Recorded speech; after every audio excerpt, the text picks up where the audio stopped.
Hey guys, I'm Dov, and today I'm back with more Total War Warhammer 2 online action. Happy 2018, everyone. Hope you all had a great and safe New Year's. I know I had a lot of fun, stayed out really late, which is why I didn't have a video up yesterday. Decided to take the day off as I was very tired. But here we are, back with the first video of 2018. This is going to be a 2v2 with myself and J-Dog. And this gives me a good opportunity to talk about some plans for 2018 and, yeah, just what you're going to see in the new year. So, J-Dog is actually the, I guess, creator, the proprietor, I guess you could say, of the Total War Fantasy Leagues, which is a, series of leagues that's going to be starting up, coming up very shortly. I believe the first matches are January 6th. J-Dog can leave a comment down below with the links to, the relevant sites and so on, so you guys can check it out. I'll be bringing you some replays from that series, so you guys will be getting in on some of that tournament action. I'm not going to be playing in them as of yet. We'll see maybe later on down the line if my work schedule changes, but as it is right now, most of the tournament matches are at times when I can't necessarily play, but I'm definitely happy to cast some of the matches. In addition to that, Turin's also going to be hosting a short tournament series where it's basically just a best of one with a bunch of friends and so on. So I'm going to be participating in that. I'm not sure 100% when that's going down, but it should be sometime within the next month or so.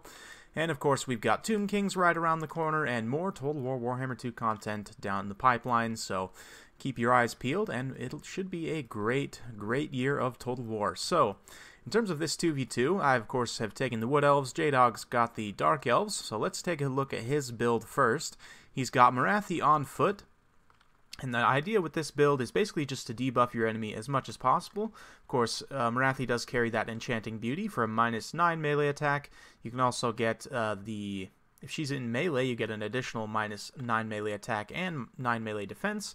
She's also got Soul Blight for that -30 armor and -25% weapon damage, which each time you cast that or any other spell, she does get the proc from the Lore of Darkness here, which I believe is a map-wide -15 armor. Yes, indeed.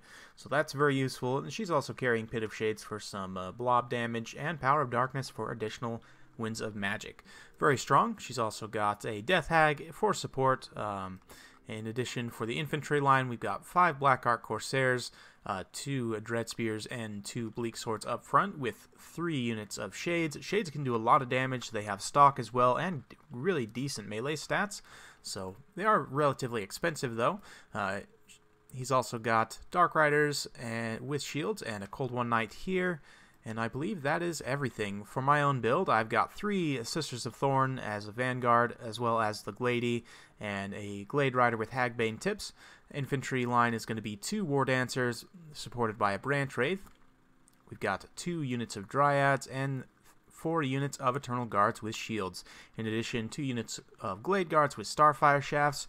And the, let's see what the Branch Wraith is carrying here. He's got the melee attack buff, as well as Earthblood and Milkos Mystifying Miasma. So, whoops, did not mean to do that. Anyway, for our opponents here, we've got the Vampires up against the High Elves. High Elves look like they've got 4 White Lines of Trace. We've got 5 Archers up front, a Swordmaster of Hoeth, as well as 1 Spearman. The Lord is Tyrion. He's got 2 Dragon Princes over on this flank, and it looks like that's about it. We've also got a Vampire player here with the Red Duke, 2 Blood Knights over here. He's got 3 units of Black Knights here, 1 Crypt Horror. He's got some Spearmen, Skeleton Spearmen, and 3 Skeleton Warriors, and 1 more Skeleton Spearman out here. So looking to do more of a support build.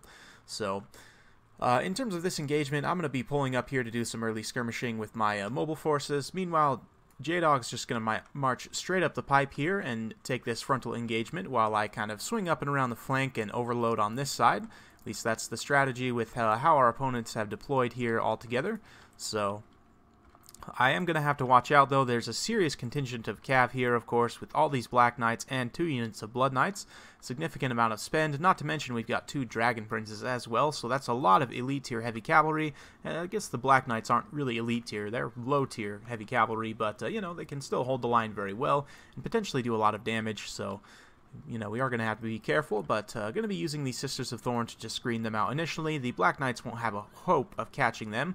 This is a little bit of a mistake here. I was getting a little bit overzealous trying to get some damage done on the Crypt Horrors there, but you can see those 5 units of High Elf Archers doing a significant amount of damage, despite the Shield of Thorns giving these guys 22% missile resistance, as well as a 50% physical resistance, stacking together to give them, you know, 72% total damage resistance against this missile fire, but still have taken quite a bit of damage, so we're going to pull away there, hit them with an Earthblood, and be able to heal back most of their HP. They've only lost 5 unit models there. Those Crypt Horrors are quickly going to get melted by these Shades in this center pocket here, so sending these guys in unsupported was definitely a little bit of a mistake, but definitely should have kept them back.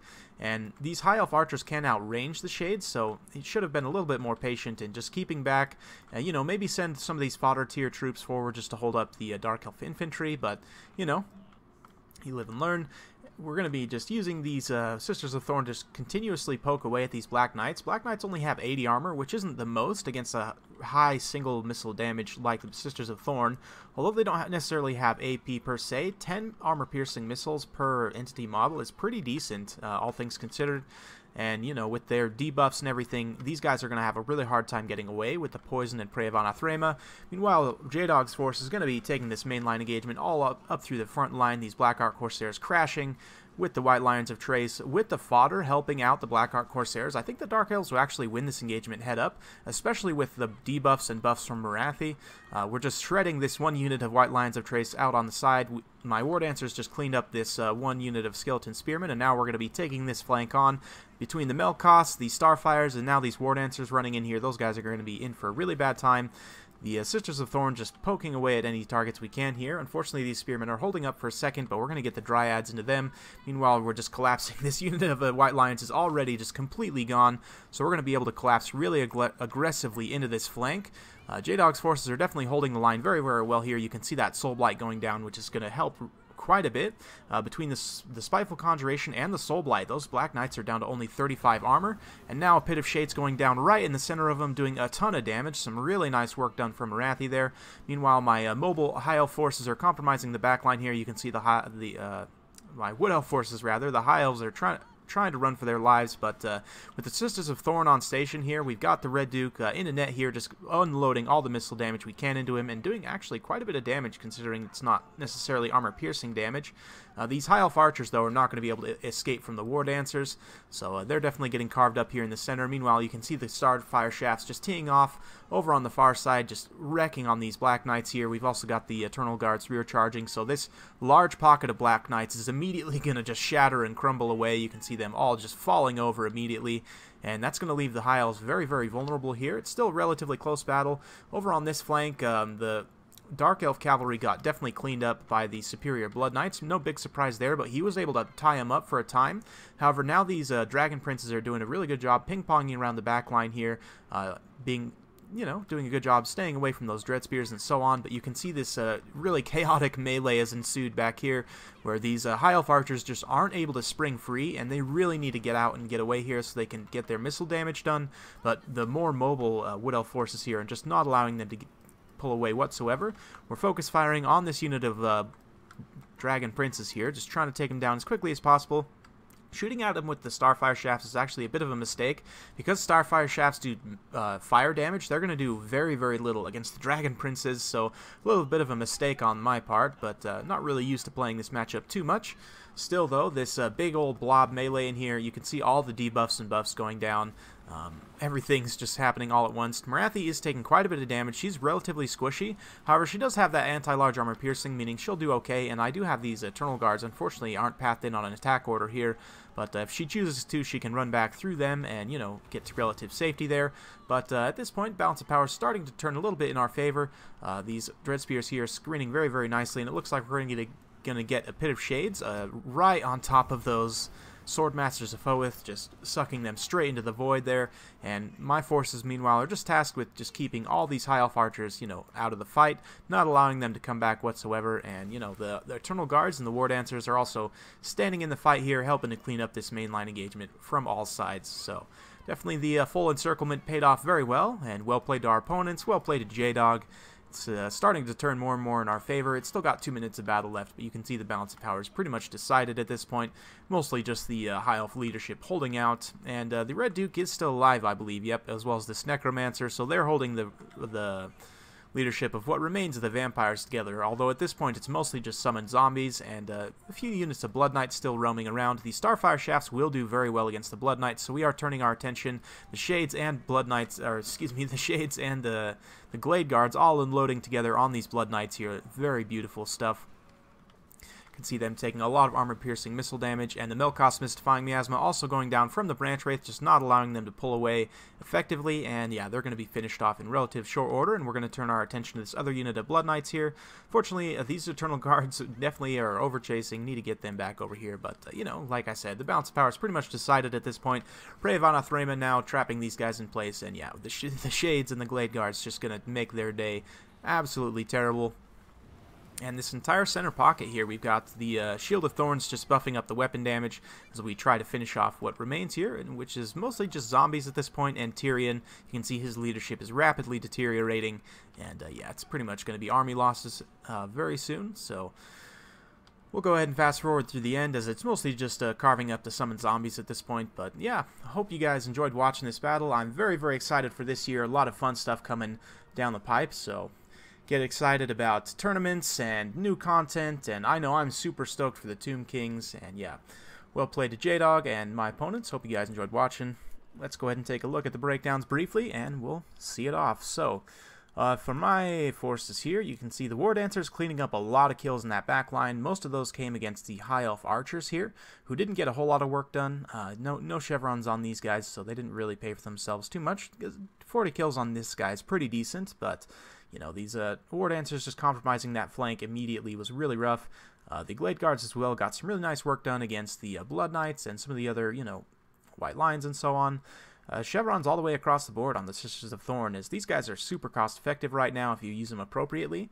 They were able to pick away at these Dragon Princes and the Black Knights, the Vampire player, as well as the Blood Knights, and just continuously throughout the battle pick away at those high value targets and just weren't able to be caught effectively. So Glade Riders with Hagbane tips, same story, they're just a little bit cheaper and they don't have the support buffs, so you know, bit of give and take. The Eternal Guard with shields didn't have to do a whole lot, but they just kind of helped clean up in that late game situation. J-Dog's forces took a lot more losses, but that's because he took that engagement straight up the pipe. But man, look at the kills on those Black Ark Corsairs. With the buffs from Marathi, these guys can tear through even, you know, elite tier infantry. 291 kills on these guys is amazing. 100 kills, 77, 62, a lot of that coming against, you know, not only the vampires fodder troops, but these White Lions of Trace as well, just getting completely outclassed in that center engagement with the Black Ark Corsairs with Marathi. So definitely like this build from J-Dog. The Death Hag as well, 83 kills herself and 82 on Marathi. So nothing to sneeze at there. 73 and 65 on the Bleak Swords, helped cut through some of that fodder units.